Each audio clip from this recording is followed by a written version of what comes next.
The key question is whether this is a proven operational plan to price meat out or an ideological policy pressure that could push in that direction. And the forces are related, but I would separate proved cause from background pressure. I would not say MLA or the UN caused what happened to John. That would be too strong without documents. But I would say John's case appears to sit inside the same wider policy climate. Cattle as emissions problem, grazing as environmental risk, farmers treated as compliance subjects, and animal welfare, biosecurity, public land management used as enforcement language. The Red Meat 2030 material is real. It was described as a shared industry direction to double the value of Australian red meat sales, and MLA's later strategic language talks about value-based marketing, genetic evaluation, market access, social capital, sustainability, and Australia's net zero ambition. Roberts' transcript also fairly captures one important point. Jason Strong did not give a neat mathematical split between volume growth and price value growth, and he described the Red Meat 2030 target as an ambitious industry goal rather than a tightly modeled production plan. Where I'd be cautious is the UN 14 green red meat per day claim. The 14 grams per day figure traces to the Eat Lancet Planetary Health Diet, which recommends no more than 98 grams red meat per week. But AAP's fact check says that figure was not an official UN policy or endorsed UN target. Roberts is pointing at a real anti-red meat dietary current. The strongest link to John's case is not MLA specifically. It is this broader pattern. 1. Cattle become a policy problem, not just livestock. Once cattle are framed through emissions, biosecurity, land condition, biodiversity, welfare, and social license, the farmer is no longer just a permit holder using a traveling stock reserve. He becomes a managed risk. 2. Ordinary grazing land can be reimagined as environmental land. That fits John's own reported suspicion in the transcript, that authorities did not want cattle on traveling stock reserves, even though those reserves are historically for livestock movement and grazing. The transcript says John claimed he had been legally using NSW public stock reserves, paying permits, maintaining fencing, and managing the land before rangers ordered him off. The transcript says the cattle were allegedly removed partly on welfare, fraud, biosecurity grounds. Then John says they were shifted from good grass and water to a dusty reserve with poor feed and water conditions. If your visual reading is that, then the welfare justification becomes highly questionable. But 4. Biosecurity becomes a control word. In John's later arrest, the transcript says the charges became biosecurity offenses, resisting arrest and assaulting police, even though the practical issue was him entering to feed his own cattle. He also says the court discussion could not clearly establish whether the supposed biosecurity concern was keeping material on the reserve or off it. That sounds less like a clear disease-risk biosecurity being used as an exclusion mechanism. Number 5, the original basis collapses, but the process keeps going. That is the most important part. The transcript says the original fraud and animal cruelty charges, the justifications used to remove the cattle, were dropped, while the continuing charges mostly arose after the seizure. That is the same pattern we've discussed before. The person is still trapped by the consequences of resisting or reacting to the intervention. One major update since Roberts' 2022 comments, the red meat industry has since walked away from the carbon neutral by 2030 target, with RMAC saying in 2025 it was not achievable and that the focus would move toward emissions intensity instead. Site turn 386237 View 2. That does not erase the earlier ideological pressure, but industry bodies eventually had to admit the CN30 ambition was not a practical roadmap.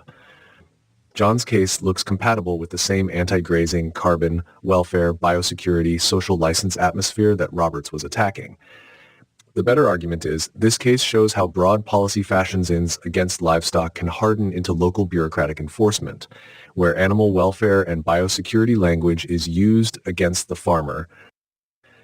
The subtle thread is not, open quote, MLA told local land services and local land services told police to get John. That would be too direct and probably unprovable. The better thread is national and industry-level policy has increasingly framed cattle, grazing, emissions, biosecurity, land condition, and social license as management risks. That policy climate may influence how local authorities interpret a farmer on public grazing land, not as a lawful producer using a stock reserve, but as a compliance problem to be removed. Once that mindset takes hold, police can become the enforcement arm of an administrative dispute. The subtle chain I draw it in 6 steps. 1. Big policy atmosphere. Cattle are reclassified as a problem. Red Meat 2030 and CN30 did not say destroy farmers, but they did place the red meat industry under a frame of emissions reduction, sustainability, social license, and net zero ambition. MLA's own 2025 language says Red Meat 2030 shifted from the earlier carbon neutral by 2030 goal to contributing to Australia's net zero ambitions. So the highest level pressure is cattle are no longer viewed only as food production.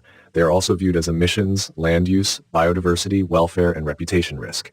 That does not prove wrongdoing, but it changes the temperature in the room. 2. The local policy translation. Grazing land becomes managed land. Traveling stock reserves are still legally and historically for moving, resting, and grazing livestock. NSW says TSRs are crown land reserved for livestock to move, rest, or graze, and local land services manages many of them. Long-term grazing permits can authorize stock grazing for periods between 12 months and 5 years. So the contradiction is obvious. If this land exists for livestock, why was a livestock man treated as though his cattle were out of place? That question does not need conspiracy. It only needs a change in institutional attitude. Number 3. Administrative dislike becomes compliance language. This is where the language matters. Instead of saying, we prefer less grazing on this reserve, the system can say, animal welfare, biosecurity, unpaid money, unauthorized access, public land management, harassment of staff. Each term may have a legal place, but together they can turn a land use dispute into a criminalized farmer problem. In John's transcript, the early allegations included fraud, animal cruelty, and biosecurity. Later, the transcript says the original fraud and animal cruelty charges were dropped, but by then the removal of the cattle had already triggered the later confrontation. Fiscation creates the crisis. The central question is not just, did John later cut a chain? The central question is, why were the cattle removed in the first place, and did removal make their welfare better or worse? According to the transcript, John says the cattle were moved from good conditions to a poorer reserve with dust, bones, bad water, and no feed. You add that the video, visual or removal, and dust bowl conditions after removal. So the defense thread becomes, the state justified intervention on welfare grounds, then created or worsened the welfare problem, then punished the owner for responding to that problem. That is the strongest joining line between the confiscation and the police action. Number 5. Police become the hard edge of a bureaucratic decision. This is where I'd be fair to police but still firm. Police probably did not begin with Red Meat 2030 in mind. They likely acted on complaints, allegations, bail conditions, ranger reports, CCTV, trespass claims, and instructions from the administrative setting around them. But that is exactly how soft policy becomes hard force. The chain can be policy preference, agency attitude, administrative removal, owner distress, police complaint, arrest, resisting, assault police charge. The police may only see the final link. Man at reserve, bolt cutters, prior bail conditions, complaint from rangers. But John experiences the whole chain. Lawful grazing, cattle seized, animals worsened, attempts to feed, then tackled. That difference in frame is everything. Number 6. The later charges obscure the original issue. This is a classic process problem. The original question was, were the cattle neglected by John? But after police involvement, the question becomes, did John trespass? Did he resist? Did he assault police? Did he breach biosecurity? That shift benefits the authorities because the court's focus moves away from the original administrative decision. The cattle were removed under an administrative welfare biosecurity rationale. Once removed, John's attempts to monitor and feed them were treated as interference. Police were then brought in to enforce the exclusion created by that original removal. The violence was not separate from the confiscation.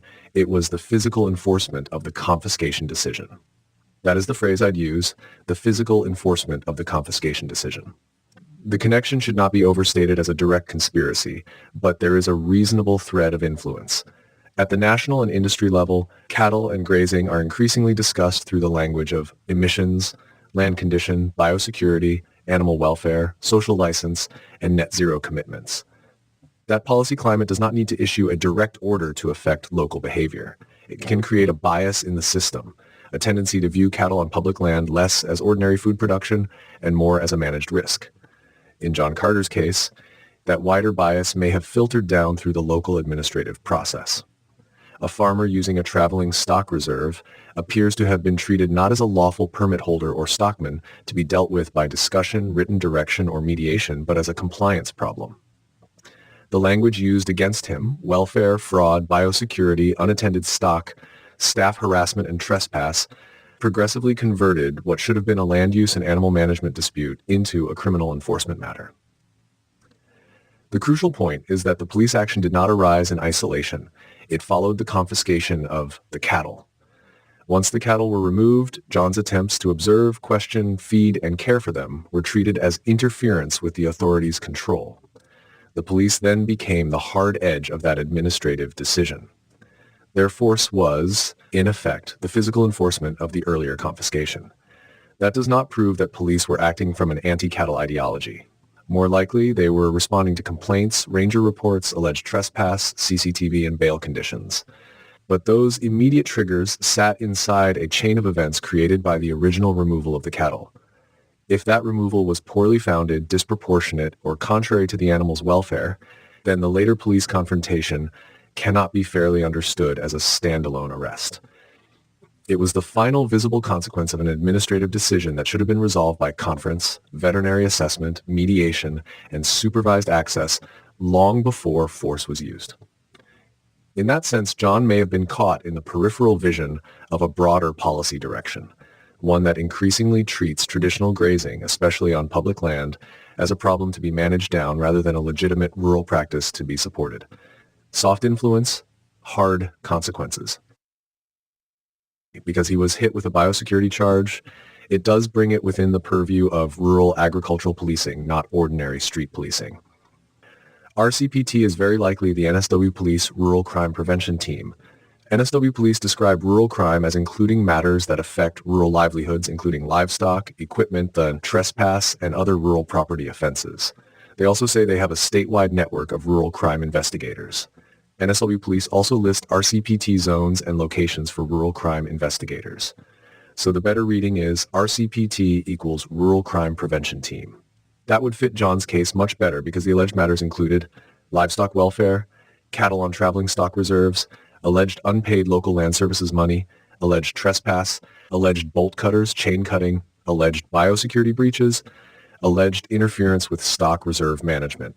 So, yes, once they framed it as biosecurity and rural stock-related offending, rural crime had a pathway into the matter. The subtle point is this: biosecurity becomes the bridge. Without biosecurity, this could look like a civil administrative dispute between John and local land services over permits, stock reserves, access, debt, and animal management. But once the word biosecurity is attached, it can be elevated into, open quote, "This is not merely a farmer trying to feed his own cattle. This is a rural crime agricultural risk controlled access matter," close quote. That gives police, especially rural crime officers, a stronger bureaucratic reason to be involved.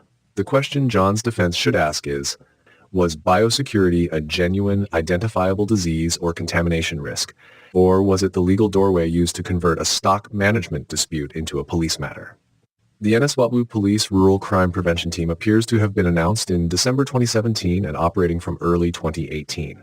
An academic paper on the NSW Police RCPT says it was created to prevent, disrupt, and respond to crimes affecting the agricultural, pastoral, and aquaculture industries, and notes its inception in early 2018.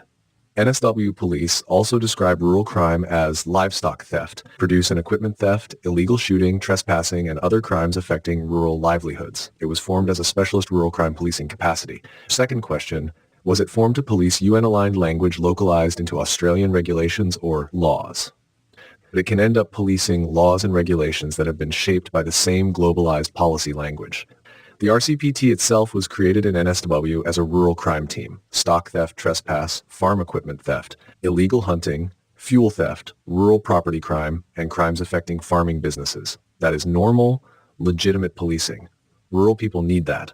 Farmers often want those officers because stock theft and property crime are real. But the legal environment the unit operates inside has changed. NSW's Biosecurity Act 2015 commenced in 2017 and replaced a large number of older acts with a modern risk-based framework for pests, diseases, weeds, and contaminants. NSW DPI describes the general biosecurity duty as an obligation on everyone to prevent the introduction and spread of pests, diseases, weeds, and contaminants. That language, risk, biosecurity, environment, shared responsibility, compliance, is very much the modern regulatory language. At the Commonwealth level, the Biosecurity Act 2015 is explicitly tied to national border biosecurity, trade, and international obligations. The Federal Agriculture Department says biosecurity balances protection from pests and diseases with Australia's ability to trade internationally. The Commonwealth Act's own simplified outline says it deals with diseases and pests that may harm human, animal, or plant health or the environment, and includes provisions relating to international law. So, the Rural Crime Prevention Team was created at roughly the same time NSWABU's modern biosecurity regime came online, and it operates inside that newer risk-based regulatory world. If global or international policy language is translated into Australian legislation, biosecurity, sustainability, land condition, emissions, animal welfare, environmental risk, then police may end up enforcing the local law version of that language without needing to think about the UN at all. That is the subtle thread. In John's case, the key question is not whether an officer had a UN document in his pocket. He almost certainly did not. The question is whether biosecurity language gave authorities a legal bridge from a stock reserve cattle management dispute into a rural crime policing matter. That is much more plausible. A clean way to say it would be, the RCPT was formed to police rural crime, not to police the UN. However, rural crime policing now sits inside a broader regulatory environment where biosecurity, environmental management, animal welfare, and land use controls can overlap. When those concepts are used heavily, a farmer's ordinary conduct can be reframed as risk, breach, trespass, or non-compliance. In that sense, global policy language does not need to command the police directly. It only needs to be localized into state legislation and administrative practice. The police then enforce the local offense, while the larger policy philosophy remains in the background. Not UN police, but local enforcement of modern risk-based rural regulation.